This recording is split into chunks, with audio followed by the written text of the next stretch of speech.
क्या?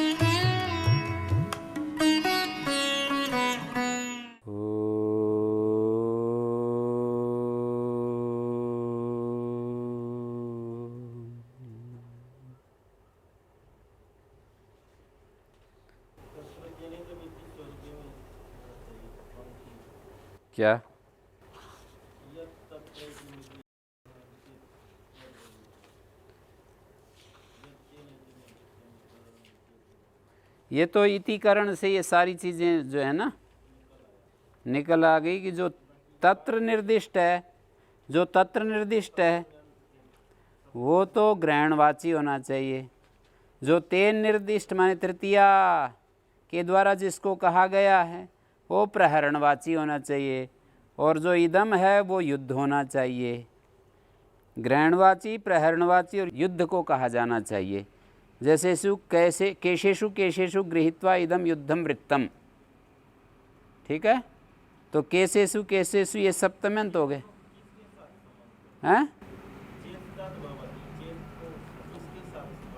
वो तो ऐसे कह रहे हैं ना, माने जो तृतीया निर्दिष्ट है वो प्रहरण, यदि वो प्रहरण होता है, तृतीया निर्दिष्ट यदि प्रहरण होवे, जो तृतीया निर्दिष्ट है वो यदि प्रहरण होवे, जैसे दंडैश्च दंडैश्च, तो यहाँ प्रहरणवाची है ना, दंड जो है प्रहरण के साथ जुड़े हुए हैं। दंडैश्च दंडैश्च प्रहरित्य इदम युद्धम, इदम जो है युद्ध को कहा जा रहा है। इदम युद्धम वृत्तम जातम केशा केशी कचा खची दंडा दंडी हैं। जो सप्तमी निर्दिष्ट है वो हैं, हाँ यूं ही करें ना, जो सप्तमी समर्थ है, जो सप्तम्यंत शब्द रूप है वो ग्रहण को कहने वाला होना चाहिए। सप्तम्यंत जो है, जैसे केशेषु केशेषु ये सप्तम्यंत है ना, ये ग्रहण को कहना वाला होना चाहिए। ग्रहण का मतलब है गृह्यते अस्मिन् इति ग्रहणम, दिया भी है ना किसी व्याख्याकार ने, गृह्यते अस्मिन् इति ग्रहणम। हाँ न्यास में दिया है केश आदि, तो ये केश आदि तो ग्रहण है। सप्तम्यंत जो है वो ग्रहण वाची हो, और तृतीयांत प्रहरणवाची। प्रहरन्ति अस्मिन् इति प्रहरणम। हाँ ये न्यास में दिया है ना जी, और इन्होंने भी दिया है। गृह्यते अस्मिन् इति ग्रहणम केशादि, पद्मंजलि में दिया है प्रहरणम दंडादि। जो सप्तम्यंत शब्द रूप है ना, समान रूप, जैसे केशेषु केशेषु ये सप्तम्यंत समान रूप हैं, ये ग्रहण होने चाहिए। हाँ तो उतने में बोल रहा हूँ, जो सप्तम्यंत समान रूप निर्दिष्ट हैं वो ग्रहण होना चाहिए। तो केशेषु ग्रहण है, आ तो गया। यदि वो ग्रहण हो तो केस जो है कंडीशन बताई कि जो सप्तम्यंत है यदि वो ग्रहण हो तो सप्तम्यंत ग्रहण है, ऐसे कंडीशन लगा दी ना कि सप्तम्यंत हो गया ना। सप्तम्यंत ग्रहण हो, तृतीयांत प्रहरण हो, और इदम से यदि युद्ध कहा जाए, ये सारी शर्तें हैं, कंडीशंस हैं, शर्तें हैं, तो समास हो जाता है। अन्यास में तो सप्तमी अर्थ में ही माना है, माने सप्तमी गृह्यते अस्मिन् ग्रहणम प्रह्रियते अनेन होना चाहिए वैसे। प्रहरण को तृतीया में मान लें, प्रहरण शब्द को ल्युट प्रत्यय को तृतीया में मान लें, और ग्रहण में ल्युट प्रत्यय अधिकरण में मान लें, है ना। न्यास में जो है अधिकरण में मान लिया दोनों जगह। प्रह्रियते अस्मिन् इति प्रहरणम, जिस पर प्रहार किया जाए, दंडे पर प्रहार क्या कर रहे हैं। समास तो प्रकरण चल ही रहा है, ये है ना। देखो ऊपर शुरू में देखिए, सप्तम्यंते स्वरूपे पदे तेनिति तृतीयांते इदम इत्येतस्मैर्थे समस्येते, शुरू में पंक्ति पढ़िए। बहुव्रीहि समासो भवति इति करणस्य विवक्षार्थः लौकिकम अर्थम अनुसारयति। इति करण जो है विवक्षा के लिए है, लौकिक अर्थ का अनुसरण करवा रहा है। अनुसारयति माने अनुसरण करवा रहा है।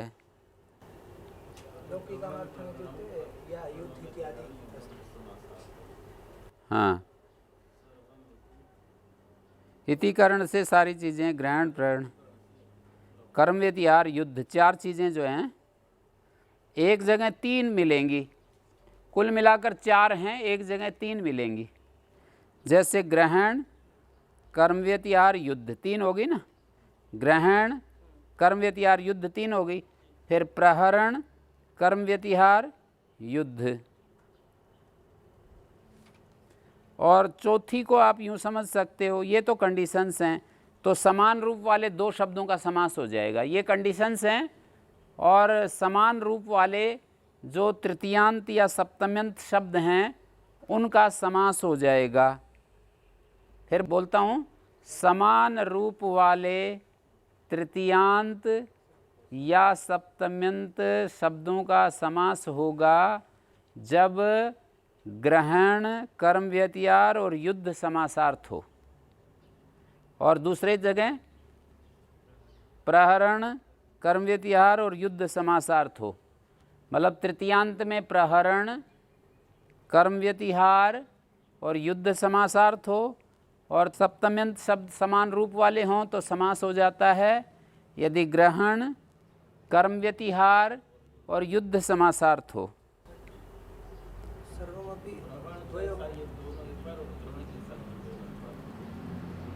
हाँ, ग्रहण कर्म व्यतिहार युद्ध समासार्थ होना चाहिए, तब सप्तम्यंत समान रूप वाले सप्तम्यंत शब्दों का समास होगा परस्पर, हैं, और तृतीयांत शब्दों का परस्पर समास होगा जब प्रहरण कर्म व्यतिहार और युद्ध समासार्थ हो।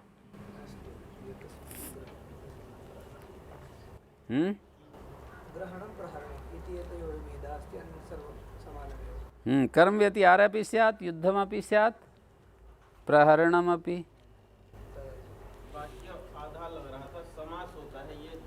ये तो पहले ही था ना, वो तो व्याख्या कर रहे हैं बाद में, तो पहले ही कह दिया ना, सप्तम्यन्ते स्वरूपे पदे तेन इति तृतीयांते इदम इत्ते तस्मिन् अर्थे समस्येते। इदम अर्थ में समास को प्राप्त होते हैं और बहुब्रीहि समास होता है। हाँ जी, आगे कहाँ तक पहुँच गए थे? सप्तमी विशेषण बहुब्रीहौ में हैं,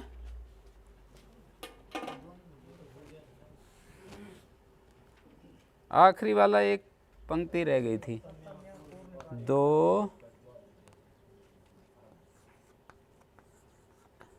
सप्तमी के पूर्व निपात में पूर्व निपाते प्राप्ते गड्वादिभ्यः सप्तम्यंतम परम गडुः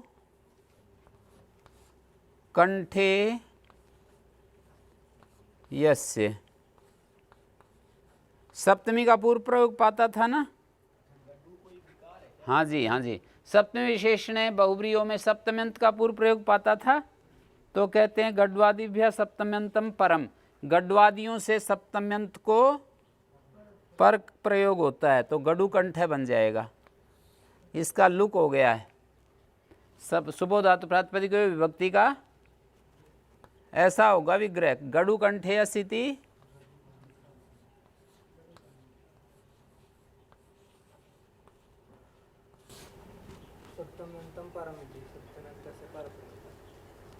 सप्तम्यंत का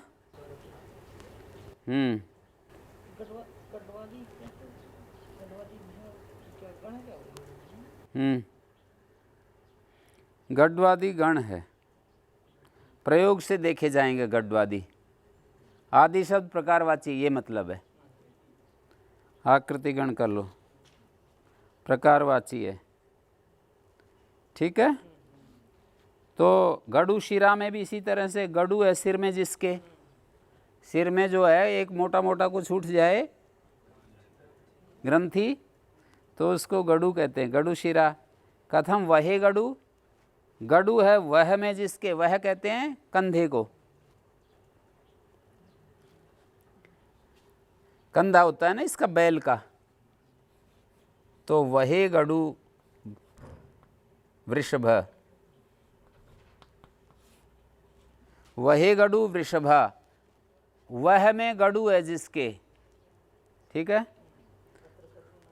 तो यहाँ पर गडु वह बनना चाहिए था, वहे गडु कैसे बन गया? सप्तमी जब पूर्व पद में आएगी ना तब तो अलुक होता है, लेकिन उत्तर पद में होगी तब अलुक नहीं होगा। वहाँ पर अलुक जो कहा है अलुक प्रकरण में पूर्व पद में जो विभक्तियाँ हैं उनका अलुक कहा है, उत्तर पद में अलुक नहीं होता है। जैसे गडु कंठे यस्य, कंठे उत्तर पद में सप्तमी है ना तब अलुक नहीं होगा। गडु शिरसी यस्य, यहाँ अलुक नहीं होगा। सिरा, गडु शिरा बन गया, दीर्घ हो गया है, अत्वसंतस्य चा धातु। और वहे गडु, यहाँ पर गडु वह क्यों नहीं बना, ऐसा प्रश्न है। तो कहते हैं प्राप्तस्य च अबाधा व्याख्या। क्या पाठ है?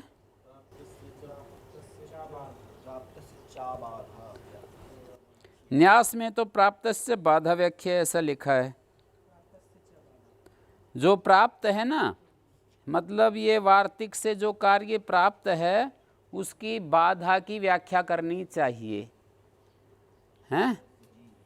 प्राप्त कार्य की बाधा हो जाती है ऐसा व्याख्या कर लेना चाहिए, ठीक है। प्राप्त की बाधा का मतलब है गडु वह प्राप्त था, उसकी बाधा हो गई तो क्या होगा? वही गडु हो गया। प्राप्तस्य च बाधा व्याख्या, उसकी बाधा व्याख्या कर लेनी चाहिए, ठीक है।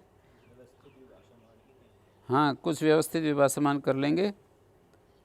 प्राप्त से पर निपातन से, जो पर प्रयोग पाता था ना इसका, सप्तम्या पूर्व निपाते गड्वादिभ्या सप्तम्यंतम परम, ये वार्तिक है। सप्तमी का पूर्व निपात होता है, हैं?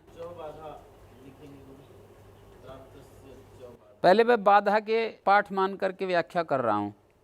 प्राप्त, ये वार्तिक कहता है सप्तमी के पूर्व निपात प्राप्ति में गढ़वादियों से सप्तम्यंत को परे प्रयोग होता है, ऐसा कहना चाहिए। जैसे उदाहरण है गडु कंठा, यहाँ पर गडुहु कंठे यस्य, तो गढ़वादियों से कंठ सप्तम्यंत का पर प्रयोग हो गया। गढ़वादियों के बाद सप्तम्यंत है ना कंठे या शीर्षी, तो उसी शैली में वहे गडु नहीं बनना चाहिए, बनना चाहिए गडु वह। गडु वह बनना चाहिए, जैसे गडु कंठा था ना। तो उत्तर देते हैं प्राप्तस्य च बाधा व्याख्या, न्यासकार में बाधा पाठ है। प्राप्त कार्य की बाधा कर लेनी चाहिए। कौन सा कार्य प्राप्त है, किससे प्राप्त है? ये जो वार्तिक है ना, सप्तम्या पूर्व निपाते प्राप्ते गढ़वादिभ्या सप्तम्यंतम परम, इस वार्तिक से यहाँ पर सप्तम्यंत का पर प्रयोग होता है। तो गडु वह प्रयोग पाता था, उसकी बाधा व्याख्या कर लेनी चाहिए। अर्थात इस कार्य की बाधा होती है, अर्थात सूत्र का ही कार्य हो जाएगा। सूत्र के अनुसार तो फिर वही गडु बनेगा, हैं? सप्तमी विशेषण बहुब्रीयों में सप्तमी का पूर्व प्रयोग होता है। तो ये तो एक बात हो गई। सूत्र के द्वारा जो बाद रहा था उसकी अबाधा व्याख्या, तो वो तो मैं अब करने जा रहा था, आपने कर दी। पहले न्यासकार के पाठ की व्याख्या की, तब तो वार्तिक को पकड़ करके बाधा व्याख्या हो गया, हैं जी। फिर प्राप्त से अबाधा व्याख्या यदि पाठ है, तो अब मैंने कहा ना कि पहले न्यासकार के पाठ की व्याख्या कर रहा हूँ। अब मैं जैसा अबाधा मिल रहा है ना, चाबाधा का मतलब च,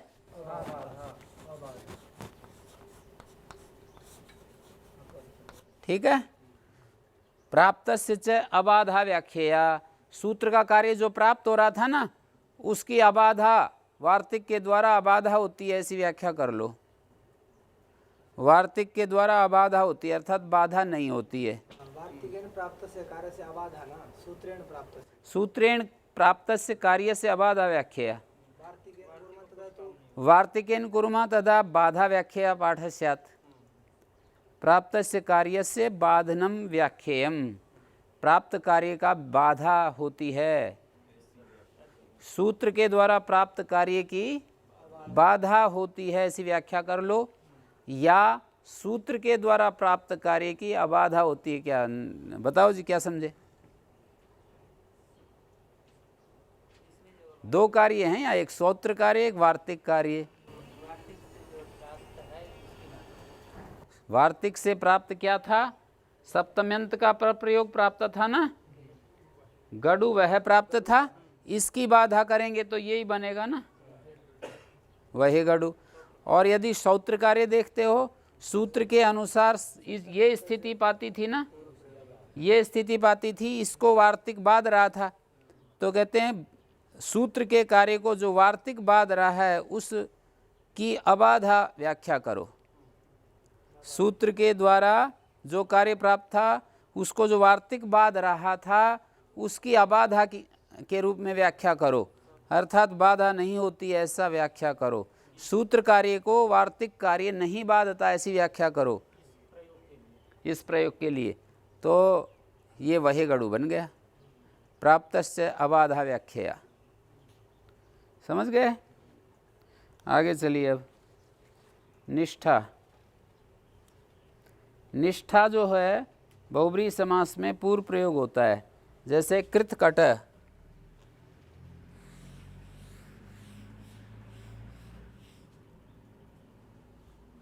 निष्ठान्तम पूर्वम प्रयुक्तव्यम कृतकटा में कृताकटो येन। निष्ठांत कृत है ना, भिक्षित भिक्षी में भिक्षित पूर्व प्रयोग है। अवमुक्तोपानत्का में अवमुक्त निष्ठांत है। आहूत सुब्रमण्य में आहूत निष्ठांत है। आहूता सुब्रमण्या एन हैं, सुब्रमण्य इंद्र का विशेषण है। आहूत सुब्रमण्य है जिसका, ऐसा कोई यजमान है जिसने सुब्रमण्य इंद्र को बुलाया है अपने यज्ञ में सोमपान करने के लिए। विशेषण है ना इंद्र का। सुब्रमणी साधु इति, सुब्रह्मणी साधु इति सुब्रमण्य। तत्र साधु अर्थ में यत् प्रत्यय हो रहा है, चौथे अध्याय के चौथे पाद में तत्र साधु अर्थ में यत् प्रत्यय हो रहा है। इंद्र आत्मा है और आत्मा को सोम सबसे ज़्यादा प्रिय है। सोम का मतलब ज्ञान, सोम का मतलब पवित्रता है, सोम का मतलब शांति। सोम जो है शरीर के धरातल पर शुक्र जो अंतिम धातु है उसको सोम कहते हैं, तो आत्मा उससे भी बहुत ज़्यादा तृप्त होता है हैं? तो मतलब बुलाया है सुब्रह्मण्य को जिसने, ऐसा कोई यजमान, ऐसा कोई ब्रह्मचारी, ऐसा कोई साधक, आहूत सुब्रह्मण्य होगा। और अवमुक्तोपानत का कौन होगा? कोई ऐसा कोई त्यागी है जिसने व्रत ले लिया, मैं जूते नहीं पहनूंगा। अवमुक्त छोड़ दिए हैं उपानह जिसने। उपानत का मतलब उपान हो, वो अवमुक्त उपान हो येन। समस्यमान पद तो द्विवचनांत में रहेंगे। अवमुक्त दो होते हैं ना जूते, एक थोड़ी पहनता कोई। अवमुक्त उपानहौ येन, देखो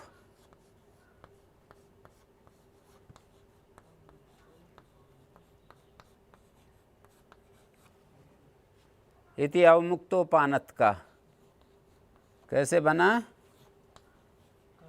अवमुक्तो तय बनेगा ना, इधर सुबोधात प्रातिपदिक लुक हो जाएगा ऊ का, फिर आद गुणा से तय और ऊ को अवमुक्तो पानह और शेषादिवासा कप, कप के पर रहते पद संज्ञा। न हो ध है को ध हो जाएगा, पद संज्ञा होकर के पानत। खरीच ऐसे क, जल के पर रहते पद के अंत में। अवमुक्तोपानत का बन जाएगा। उपानत के रूप चलते हैं ना उपानह शब्द के।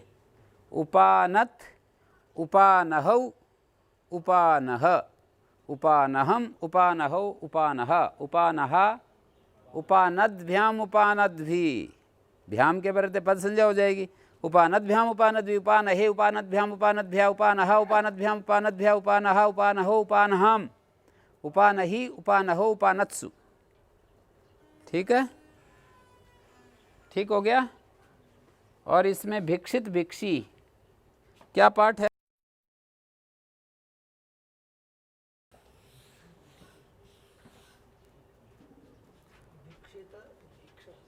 भिक्षिता, भिक्षित भिक्षी है या भिक्षित भिक्षय है? ये ऐसा है,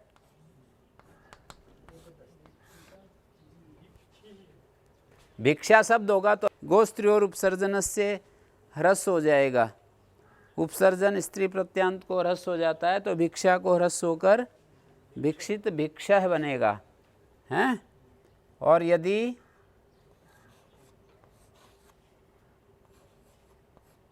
ऐसा पाठ है तो तब क्या करोगे?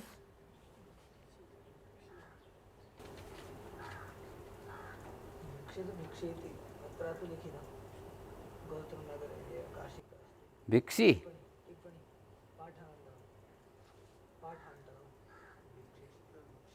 मान लीजिए भिक्षी एक शब्द है, भिक्षी का मतलब भिक्षिता, भिक्षी, भिक्षी का वही अर्थ जो भिक्षा का, तब भिक्षित भिक्षी बन गए हैं। ये भी ठीक है, इस तरह ठीक है, भिक्षा का ही अर्थ में भिक्षी है। वो स्त्रियाम 3 प्रकरण में एक प्रत्यय कर दिया भिक्षा सब भिक्ष धातु से, भिक्ष धातु से अप्रत्यय करेंगे तो भिक्षा बन गया। स्त्रियाम जाद्य तष्टाप, भिक्ष से ऐसे टाप, और भिक्ष से ई प्रत्यय करेंगे भिक्षी बन गया। और कृताकटो येन ननो विशेषणम एवत्र निष्ठा, कहते हैं यहाँ पर निष्ठा तो विशेषण ही है। देखो ये भिक्षित शब्द है, कृतकटा में ये जो कृत शब्द है विशेषण है ना कट का, कृताकटो अनेन, और आहुत सुब्रमण्य आहुता सुब्रमण्य एन, अवमुक्त उपानहो एन, वो अवमुक्त जो है उपानह का विशेषण है। अवमुक्त उपानहो एन, कैसे उपान, वो अवमुक्त छोड़ दिए हैं उपान जिसने, तो ये अवमुक्त उपानह का विशेषण है। तो विशेषणम एवत्र निष्ठा, तो ऊपर वाले सूत्र से विशेषणम सप्तमी विशेषण बहुब्रीहि सूत्र लगकर पूर्व प्रयोग हो जाएगा। विशेषण का पूर्व प्रयोग होता है ना, चित्रा गावा यस चित्रा का पूर्व प्रयोग हो रहा है, ऐसे ही निष्ठा का पूर्व प्रयोग अपने आप ही हो जाएगा ऊपर वाले सूत्र से। तो ये क्यों बनाया, ऐसा प्रश्न है। नानो विशेषणम अवयत्र निष्ठा का मतलब है कि यहाँ तो निष्ठा विशेषण ही है, तो ये सूत्र क्यों बनाया, पूर्व वाला सूत्र से ही कार्य हो जाएगा। नैष नियमा, कहते हैं ये नियम नहीं है कि निष्ठा हमेशा विशेषण ही रहे। विशेषण विशेष्य भाव से विवक्षा निबंधनत्वात्, विशेषण विशेष्य भाव जो होता है वो विवक्षा निबंधन, निबंधन माने अधीन, विवक्षा के अधीन होता है। जिसको हम विशेषण बना रहे हैं उसको विशेष्य भी बना सकते हैं। जैसे मैं यूँ कहूँ शुक्लः कंबलः, शुक्ल विशेषण है पर कंबलस्य शुक्लः, यहाँ पर शुक्ल विशेष्य हो गया, कंबलस्य शुक्ल, तो यहाँ शुक्ल जो है विशेष्य है, कंबलस्य विशेषण है, तो विशेषण विशेष्य में कामचार है। तो आपने कहा कि निष्ठांत हमेशा विशेषण ही होगा, ये आपकी बात गड़बड़ में पड़ जाएगी। आप यदि ऐसी प्रतिज्ञा करेंगे कि हमेशा निष्ठा जो भी होगा वो तो बहुब्रीहि समास में विशेषण ही होगा, तो ये आपकी बात ठीक नहीं बैठेगी। विशेषण भी हो जाएगा पर विशेष्य भी हो सकता है ना कहीं कहीं, तो जहाँ विशेष्य होगा वहाँ भी निष्ठा सूत्र बनाने के कारण पूर्व प्रयोगी होगा। विशेषणम ये जो है सप्तमी विशेषण बहुब्रीहि सूत्र नहीं लग सकता था, जहाँ जहाँ निष्ठा को हमने विशेष्य बना दिया तो सप्तमी विशेषण बहुब्रीहि सूत्र नहीं लग सकता था। लग जाएगा? विशेषण है तभी तो लगेगा। सप्तमी विशेषण बहुब्रीहि, सप्तम्यंत और विशेषण का बहुब्रीहि में पूर्व प्रयोग होता है। ठीक है, सप्तमी विशेषण का बहुब्रीहि समास में पूर्व प्रयोग होता है। वाक्यं यथा निष्ठा विशेष्य रूपेण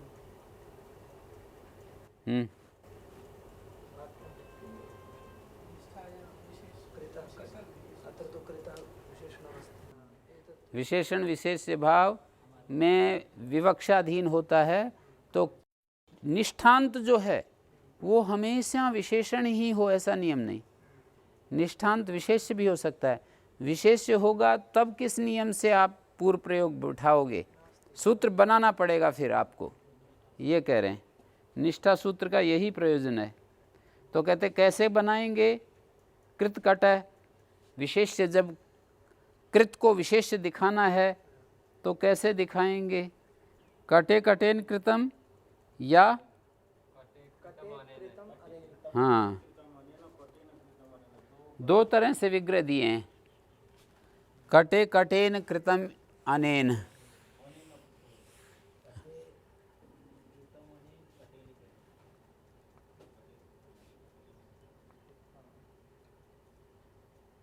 कब होगा ये विशेषण? जैसे किसी ने कृतम किंचिद अनेन,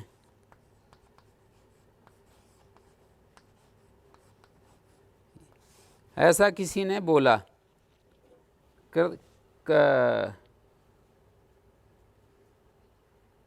मैं कह रहा हूँ कृतम किंचिद अनेन, किसी ने पूछा और उत्तर दिया कट, तो कट विशेषण हो गया। कृतम किंचिद अनेन, ये निर्ज्ञाते, ये जब निर्ज्ञात था और उसके बाद कट इति प्रयोज्यते तदा कटो विशेषणमिति मन्यते, ये दिया है नीचे पद्मंजरी में। कटे कृतम अनेन इत्यादि न विग्रह भेदेन निष्ठाया विशेषणत्वा अभावं दर्शयति। निष्ठाया विशेषण नहीं है। अत्र विग्रहे सप्तम्यंतम एवं विशेषणम निष्ठांतम विशेष्यम, निष्ठांत विशेषण है। समानाधिकरणे ही क्रियागुणों विशेषण विशेष्य भाव नियमेन अनुभवता, नहीं वैयधिकरणे। समानाधिकरण होना जी, तो क्रिया और गुण विशेषण विशेष्य भाव को नियम से अनुभव करते हैं। न्यास में कोई एक बढ़िया बात कही है, उसको समझ लो। जहाँ समानाधिकरण हो वहाँ तो क्रिया और गुण हमेशा विशेषण होते हैं और क्रियावान और गुणवान जो होगा हमेशा विशेष्य होगा समानाधिकरण में। गुण और गुणी के बीच में, क्रिया और क्रियावान के बीच में, तब फिर क्या भी रहेगी? ये वहाँ तो हमेशा विशेषण और विशेष्य में एक निश्चित बात होती है कि जो गुणवाची या क्रियावाची विशेषण होगा और गुणीवाचक क्रियावान जो होगा वो विशेष्य होगा। जब समानाधिकरण होता है तो तब तो बिल्कुल फिक्स है।